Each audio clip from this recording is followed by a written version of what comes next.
bincang santai tapi kritis. Hari ini kita akan membahas isu yang cukup panas, yaitu isu tunjangan DPR dan demokrasi digital antara hak dan dewan publik. Di mana isu tunjangan DPR ini belakangan ini sudah menjadi sorotan. Di era digital sekarang, masyarakat lebih mudah tersampaikan lewat media sosial.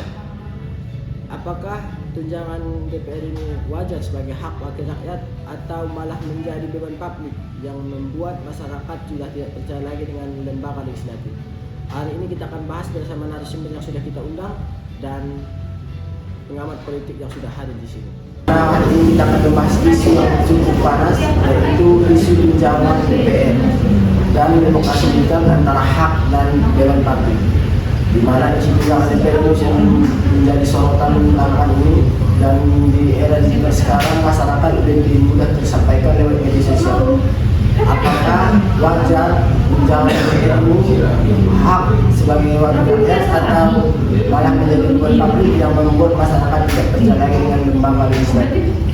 Dan sekarang hadir berbagai narasumber yang sudah kita undang dan pengamat politik yang sudah hadir di sini.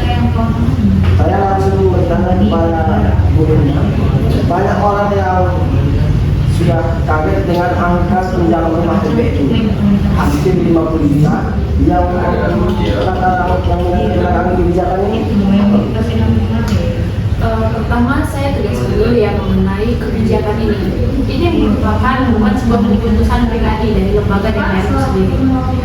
Besarnya ini diatur dalam sebuah regulasi resmi dan dengan melakukan tahap yang jelas dan memiliki tujuan yang jelas juga, yaitu untuk mendukung kinerja DPR sendiri agar kinerja ini fokus pada regulasi, pengawasan dan representasi rakyat. Jadi menurut saya ini memang secara hukum, karena kan ini juga terstruktur, baik besar kecilnya tunjangan itu kan merupakan suatu hak yang wajar dimiliki oleh seorang DPR.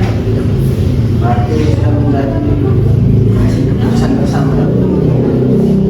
Tetapi publik menilai ini sudah sangat berlebihan, terutama di tengah kritis kesenjangan sosial hari ini. Kalau menurut saya sebuah kritik itu wajar, karena setiap kebijakan itu pasti ada plus minusnya. Tapi di bagian tunjangan ini, saya merasa kami itu pantas mendapatkan tunjangan ini, karena ini kan bukan kami membuat aturan seperti itu. Ini merupakan sebuah aturan yang dibuat oleh kesepakatan bersama. Kalau pabrik ini melakukan sebuah perubahan, ya silakan, tapi itu melalui proses ya. Prosesnya ini melalui evaluasi regulasi yang lebih bertahap lagi. Jadi DPR itu tidak bisa secara sepihak memotong tunjangan tersebut. Menurut Ibu, ini hal yang wajar.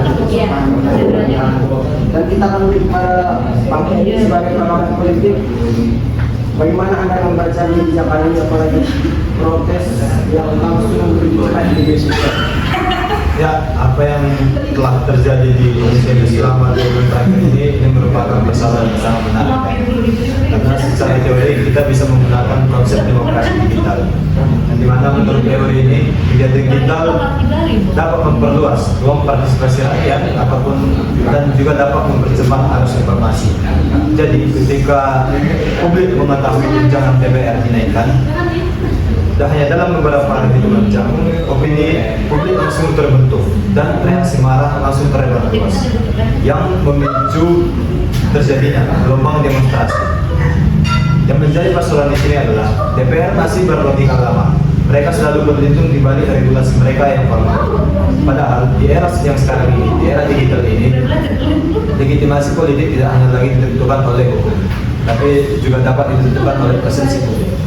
Jadi, jika persepsi negatif ini terus meningkat ataupun terus menguat, legitimasi DPR bisa runtuh meskipun legalitasnya tetap sah. Mungkin saya mau menanggapi dari Bapak Heri. Kalau menurut saya, jangan seolah-olah demokrasi digital ini merupakan sebuah hukum yang baru yang ada di Indonesia ini seperti itu. Negara ini tetap berjalan dengan aturan yang formal yang sudah terstruktur sejak awal. Kalau kami hanya menanggapi sebuah kemarahan yang ada di media sosial itu, bagaimana kepastian hukum itu bisa terjamin seperti itu? Begini Ibu, sepertinya Ibu salah memahami tentang apa yang baru saja saya sampaikan. Demokrasi digital di sini bukan soal untuk menghapus aturan, tetapi memperkuat keterhubungan ataupun keterikatan antara rakyat dan wakilnya. Kalau DPR mengabaikan suara digital rakyat, berarti secara tidak sadar DPR itu sendiri sedang menggali kuburannya sendiri. Kita lihat saja contohnya dari protes besar-besaran demonstrasi yang kemarin terjadi di Indonesia. Protes kemarin dan aksi juga kemarin dimobilisasi lewat media sosial. Ini menunjukkan bukti nyata dari teori demokrasi digital bekerja secara nyata. Kita sudah mengundang Pak Aja sebagai narasumber yang suara Pak. Bagaimana Anda melihat yang terjadi di lapangan ini, Pak? Izin moderator ya. Sebelumnya jujur saja, waktu saya pertama kali lihat berita di media sosial tentang tunjangan rumah DPR 49 juta rupiah itu, rasanya seperti ditampar. Kenapa seperti itu? Saya kerja 8 jam sehari dan gaji bulanan bahkan belum tentu nyentuh 5 juta. Banyak teman saya yang baru bisa bayar kontrakan kos-kosan kecil setelah patungan atau penjelasan part-time gitu. Sekarang lewat media sosial semua orang bisa langsung membandingkan gaji DPR untuk rumah setara dengan 10 tahun biaya kontrakan rakyat kecil. Itu bikin luka batin, dan karena semua orang bisa saling berbagi cerita, kemarahan itu jadi kolektif. Inilah kekuatan demokrasi digital. Kalau dulu suara rakyat tercerai-berai, sekarang jadi satu gelombang besar. Jadi bagi saya, masalahnya bukan cuma angka 49 juta rupiah, tapi jarak antara kehidupan rakyat dengan wakilnya yang terasa semakin jauh. Dan Bapak bisa melakukan proses ini mempermudah untuk memberikan suara ya Pak ya. Betul. Kita akan memberikan suara kepada Nisa karena turun langsung dalam aksi kemarin. Apa yang mendorong mahasiswa sampai itu berjalan? Karena kami sudah merasa muak dan kesal terhadap keinginan para pemerintah untuk sebenarnya. Karena kan kita bisa melihat ya, itu masih kesulitan, makan aja susah. Sedangkan para DPR itu, ya mereka mendapatkan tunjangan 20 juta untuk rumah dan sebulan. Nah, terkait teori yang sudah dikatakan sama tadi, yaitu demokrasi digital. Melalui teori itu kita bisa melihat bahwa ketidakadilan itu betul ada gitu. Dan kami sebagai mahasiswa, kami ingin menyuarakan suara rakyat, kami tidak mau lagi diam karena tuntutan yang kami berikan itu sangat jelas. Tunjangan harus dipotong dan DPR itu harus transparan dalam membuat kebijakan. Adik bisa, menurut saya adik sebagai mahasiswa itu jangan terlalu emosional dalam menanggapi hal ini. DPR itu kan bekerja untuk rakyat seperti itu, dan fasilitas yang ada itu ada dasarnya, ada dasar hukumnya juga. Kalau semua itu dipotong, apa DPR itu bisa bekerja secara optimal?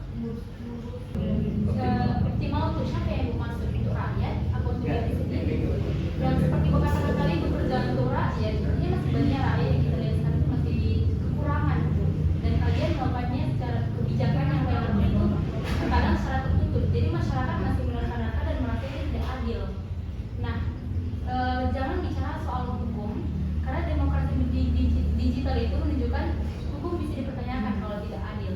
Nah, kalau DPR terus berlindung di balik regulasi, maka masyarakat akan terus menekan, dan tekanan rakyat itu akan bisa semakin kuat karena suara kami bersatu di dalam dunia digital.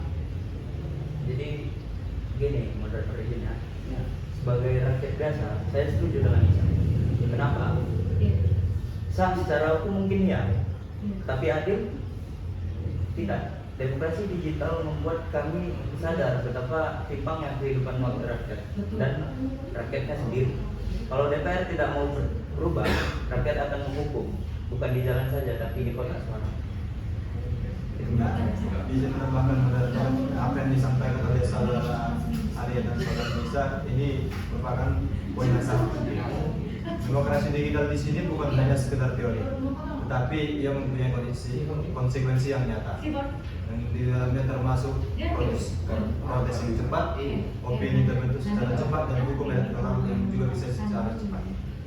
Jadi kalau DPR tidak segera menyesuaikan diri, legitimasi politiknya akan terkikis habis. Mungkin saya merangkum pendapat-pendapat dari narasumber pengamat politik dan analisa juga. Saya sendiri sebagai wakil dari DPR itu tidak menutup mata dengan adanya masalah yang terjadi saat ini seperti itu. Saya akui sebuah kebijakan ini, apalagi kebijakan kenaikan tunjangan ini merupakan memerlukan sebuah evaluasi. Gitu. Tapi perubahan itu kan harus melalui mekanisme yang sah. Tidak bisa hanya langsung dilakukan perubahan jika adanya demonstran atau adanya orang-orang yang tidak setuju dengan kebijakan itu. Menurut saya jangan sampai kita itu menghancurkan sebuah sistem yang ada karena adanya tekanan yang ada yang datang dari rakyat itu, baik datang secara langsung maupun datang secara digital. Yang mengajukan masukan rakyat di DPR yang tidak peka dan juga kurang transparan. Demokrasi digital itu memberi kami kekuatan untuk mengingatkan kalau perlu itu dibutuhkan agar kebijakan itu memang benar-benar diberikan kepada rakyat bukan hanya pada kaum elit saja. Izin moderator, sedikit tambahannya untuk Ibu Emi yang selaku wakil dari DPR ya. Kalau boleh jujur, saya rakyat hanya butuh keadilan. Kenapa? Demokrasi digital telah membuka mata kami bahwa suara kami bisa bergema lebih keras dari sebelumnya. Jadi pesan saya sederhana, jangan menunggu rakyat marah dulu baru DPR mendengar. Karena sekarang lewat dunia digital, suara rakyat sudah jadi ombak besar yang bisa mengguncang kursi kekuasaan. Dan kalau Ibu Emi tadi bilang saya tidak menutup mata, emang seharusnya Ibu tidak menutup mata, Bu. Ibu tidak menutup mata dan tidak menutup telinga.